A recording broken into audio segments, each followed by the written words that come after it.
أعوذ بالله من الشيطان الرجيم. بسم الله الرحمن الرحيم. سبح لله ما في السماوات والأرض وهو العزيز الحكيم. سورة الحدید، سورہ واقعہ، سورت نمبر 56 تھی اور یہ سورہ نمبر 57۔ سورہ واقعہ میں فسبح باسم ربک العظیم، اللہ کی تسبیح کرو۔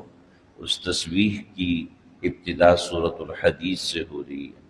سبح للہ ما فی السماوات والارض، یہ تسبیح کرتی ہے اللہ کی جو ہر وہ چیز، جو کوئی آسمانوں میں ہے اور جو کوئی زمین میں ہے۔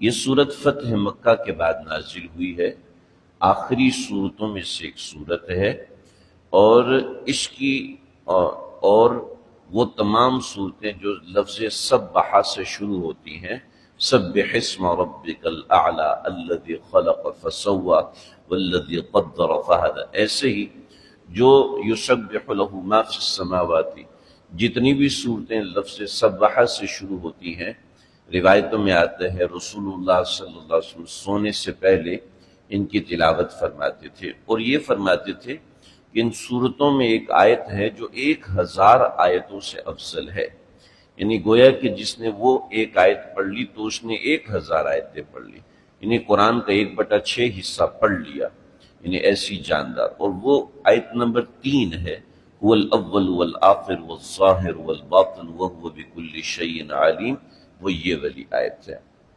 یہ سورت نبی علیہ السلام کی محبوب ترین صورتوں میں سے ہے، یعنی ہر رات آپ اس کی تلاوت فرمایا کرتے تھے۔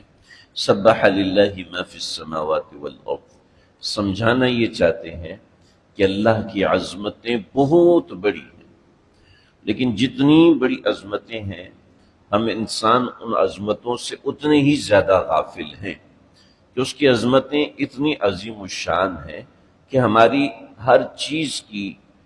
ہر چیز کا انتہا ان عظمتوں میں موجود ہے، لیکن ہم اس میں غفلت میں پڑے ہوئے ہیں۔ سبح للہ، تسبیح کرتی ہے اللہ کی، یعنی اگر ایک پتا بھی گرتا ہے تو وہ اللہ کی تسبیح کرتا ہے، ایک سمندر میں پانی کا قطرہ بھی بہتا ہے تو وہ اللہ کی تسبیح کرتا ہے۔ روایتوں میں آتا ہے کہ جب کوئی پتا خشک ہو کے گر جاتا ہے تو اس کا معنی یہ ہوتا ہے کہ اس نے اللہ کی تسبیح چھوڑ دی، اب اس کی زندگی ختم ہوگی۔ جو پودا سوکھ جاتا ہے تو وہ اللہ کی تسبیح ختم کر دیتا ہے، اس وجہ سے سوکھتا ہے، لہٰذا پھر اس کو کاٹ دیا جاتا ہے اور دوسرے کام میں لایا جاتا ہے تاکہ اس کے ذریعے سے تسبیح کو جاری رکھا جا سکے۔ تو اللہ کی تسبیح بہت بڑی چیز ہے، لہٰذا وَلَذِكْرُ اللَّهِ اکبر، اللہ کا ذکر کائنات کی سب سے بڑی چیز ہے۔ چنانچہ جو بندہ ذکر کرتا ہے، جس زمین پر بیٹھ کر ذکر کرتا ہے، وہ زمین دوسری زمینوں کے سامنے فخر کرتی ہے کہ میرے اوپر آج اللہ کا ذاکر آیا، کہ تیرے اوپر آیا؟ وہ کہتی جی نہیں آیا، تو کہتی ہے دیکھ میں تجھ سے افضل ہوں، وہ اپنا سینہ پھلاتی اور کہتی ہے دیکھ میں تجھ سے افضل ہوں۔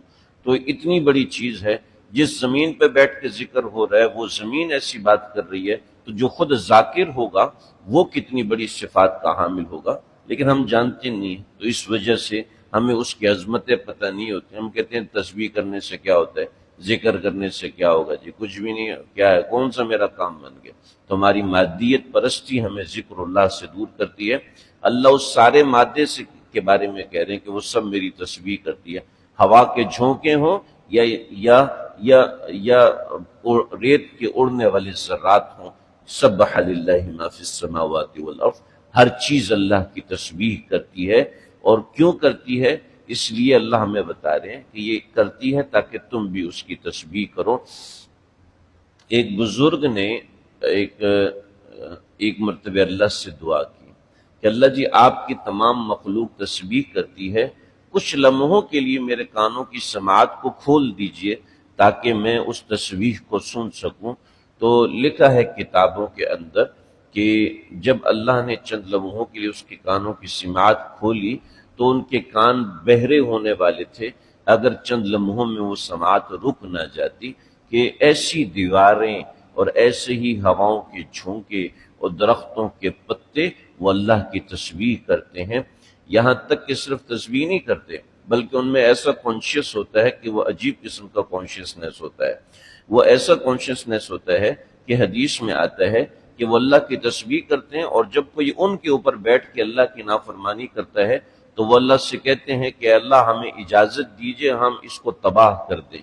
تو اللہ فرماتے ہیں کہ اگر وہ تیرے بندے ہیں، اگر وہ تمہارے بندے ہیں تو پھر تم ان کے اوپر چڑھ دوڑو۔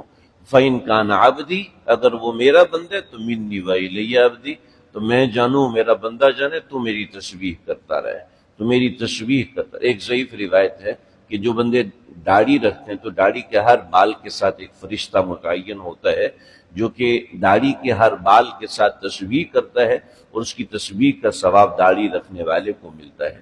واللہ اکبر۔ تو سبح للہ ما فی السماوات والارض وہو العزیز الحکیم۔ اللہ بتا رہے کہ ان کی تسبیح کی مجھے کوئی ضرورت نہیں ہے، کوئی ضرورت، ان کی تسبیح کی ضرورت ان کو، وہو العزیز، وہ پہلے ہی غالب ہے، اور وہ پہلے ہی حکمت سے ان کو چلو میری تسبیح کرتے رہو، اس میں تمہارا فائدہ ہے۔ اللہ کو ہماری تسبیح کی ضرورت نہیں ہے کہ میرے اللہ اکبر کہنے سے اللہ بڑے نہیں ہوتے، اللہ پہلے سے بڑے ہیں۔ کل یوم ہوا فی شان، ہر لمحہ اس کی شان الگ ہے۔ تو وہ العزیز الحکیم، وہ غالب ہے، اس کو میری تیری اور کسی کی تسبیح کی ضرورت نہیں۔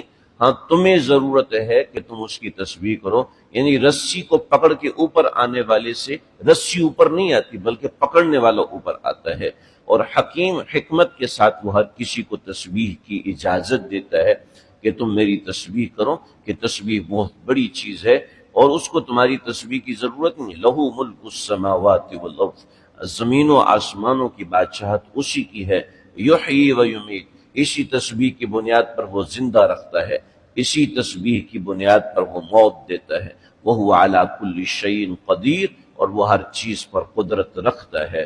هو الاول، وہ اول ہے، هو اول بلا بدایتہ، وہ اول ہے بغیر کسی ابتدا کے۔ اب یہ ایک ایسا جملہ ہے جس کو ہم سمجھ نہیں سکتے، اول تو ہے مگر ابتدا نہیں ہے، یعنی ابتدا سے پاک ہے۔ شروع کب ہوا تھا کوئی پتہ نہیں، اللہ کی ذات شروع کب ہوئی تھی؟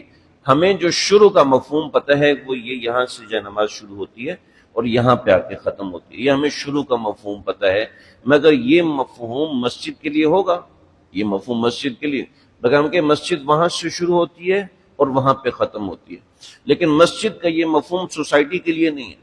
سوسائٹی وہ وہاں سے شروع ہوتی ہے اور وہاں پہ ختم ہوتی ہے۔ پھر سوسائٹی کا یہ مفہوم شہر کے لیے نہیں، شہر یہاں سے شروع ہوتا ہے اور وہاں پہ ختم ہوتا ہے۔ پھر یہ مفہوم ملک کے لیے نہیں، اور یہ مفہوم زمین کے لیے نہیں، یہ مفہوم جو زمین کا مفہوم ہے یہ پوری دنیا اور گلیکسی کے لیے نہیں، یہ تو دنیا کا یہ مفہوم اللہ کے لیے نہیں چلتا۔ وہاں تک ہماری عقل کی رسائی نہیں ہے کہ ہم اس کو سمجھ سکیں۔ ہماری عقل کی رسائی 3 ڈائمنشن تک ہے، جہاں تک مادہ ہے وہاں تک ہماری عقل کی رسائی ہے۔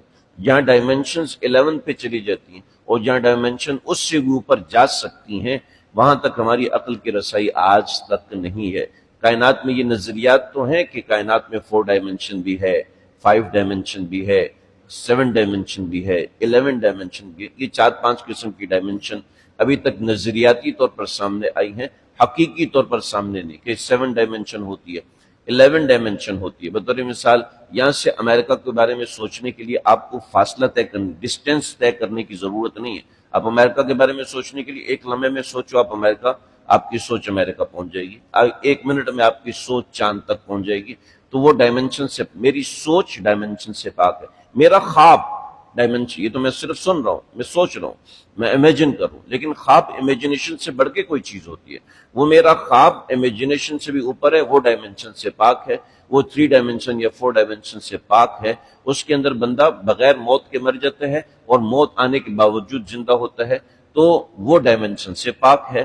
تو جو ذات ان سے وراء الورا ہے، ان سے ماورا ہے، تو وہ اول ہے۔ اب وہ اول کیسے ہے ہم نہیں جانتے، والآخر، آخر کیسے ہم نہیں جانتے، والظاہر، اور وہ ظاہر بھی ہے۔ وہ ظاہر کیسے ہے؟ وہ ظاہر اپنی شان کے مطابق ہے کہ ہوا کے چلنے میں اس کا ظہور ہے، پانی کے بہنے میں اس کا ظہور ہے، سورج کے نکلنے میں اس کا ظہور ہے، چاند کے غروب ہونے میں اس کا ظہور ہے، انسان کے زندہ ہونے میں اس کا ظہور ہے، انسان کے مر جانے میں اس کا ظہور ہے، والباطن، اور وہ چھپا ہوا بھی ہے، کوئی اس کو دیکھ نہیں سکتا، لا تدرکہ الابصار وہو یدرک الابصار، آنکھیں اس کا ادراک کر نہیں سکتی، مگر وہ آنکھوں کا ادراک جہاں تک ہوتا ہے وہ وہاں کا ادراک پہلے سے کیے ہوئے ہے، تو وہ یدرک الابصار، وہ آنکھوں کا ادراک کیے ہوئے ہے، اس کو پتہ ہے، بینائی تو دی اس نے ہے، دیکھنے کی طاقت اس نے دی ہے۔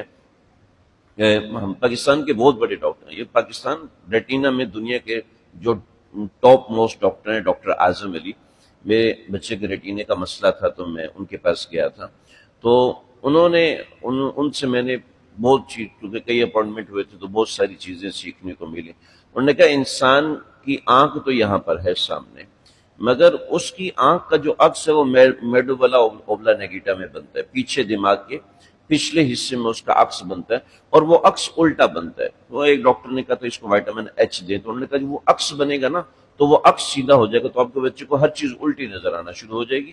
تو وائٹامن ایچ میں بہت ساری چیزیں، تو ڈاکٹر کی زبان ڈاکٹر جانتے ہیں۔ تو یعنی انسان کی آنکھ، یعنی بڑے سے بڑا ڈاکٹر، بڑے سے بڑا سائنسدان، وہ بالآخر آ کے کہتا ہے کہ جو چیز خدا نے کی ہے وہ مخلوق کر ہی نہیں سکتی، تو وہ باطن ہے، ہر چیز کے پیچھے مصوری کرتا ہے، ہر بندے میں صلاحیتیں پیدا کرتا، مزدور ہے اس میں اپنی صلاحیتیں ہیں، اور انجینئر ہے اس میں اپنی صلاحیتیں، ڈاکٹر ہے اس میں اپنی صلاحیتیں، شاعر اس میں اپنی صلاحیتیں، وہ باطن میں بیٹھ کے کام کر رہا ہوتا ہے، صلاحیتیں وہ بناتا ہے۔ مچھلی میں ایک صلاحیت ہے تیرنے کی، وہ اس نے پیدا کی ہے، ایسے ہی جانور میں ایک صلاحیت ہے کچا گوشت کھانے، وہ اس نے پیدا، وہ والباطن، باطن بھی، وہو بکل شیء علیم، وہ ہر چیز کو جاننے والا ہے اور ہر چیز کو بہترین طریقے سے جاننے والا ہے۔ تو اللہ نے اپنی توحید کو یہاں بیان کیا، آگے بھی اسی کی توحید کا ذکر ہے، اس میں تفصیل۔ اللہ تعالیٰ سمجھنے کے عمل کرنے کی توفیق۔